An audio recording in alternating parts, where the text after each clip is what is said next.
Hello friend, আশা করি তোমরা সবাই ভালো আছো। তো আজকে আমি বাড়িতে রান্না করব বাটা মাছের তেল ঝাল। তো দেখো, মাছগুলোতে আমি নুন আর হলুদ মাখিয়ে নিচ্ছি ভালো করে। আর এখানে আছে রসুন, টমেটো, পেঁয়াজ, আদা, জিরে, ধনে, লঙ্কা, হলুদ, সামান্য চিনি। কড়াইতে গরম হয়ে গেছে, তো তার মধ্যে তেল দিয়ে আমি মাছগুলো দিয়ে দিচ্ছি।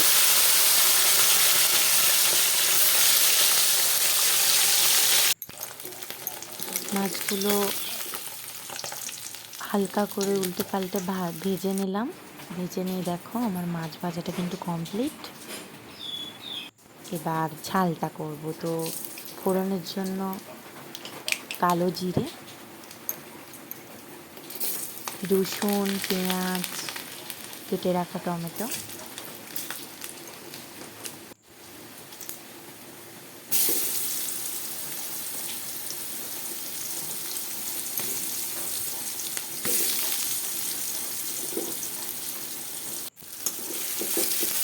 পেঁয়াজটা কিন্তু খুব বেশি ভাজলে হবে না, হালকা করে ভেজে নিতে হবে। ওর মধ্যে এবার আমি মশলাটা দিয়ে দিলাম।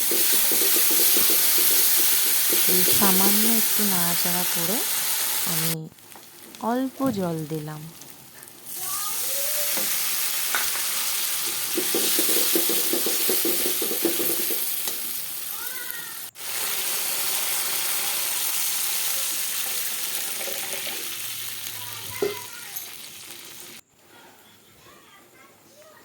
পরিমাণ মতো নুন দিয়ে দিতে হবে।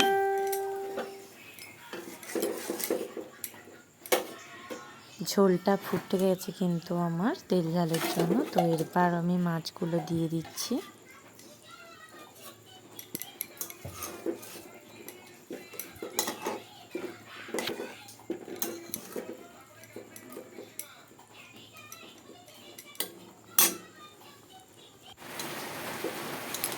দেখো, আমি কিন্তু এভাবেই বাটা মাছের তেল ঝালটা এভাবেই আমি বানাই। তোমরাও চাইলে এভাবে বানাতে পারো।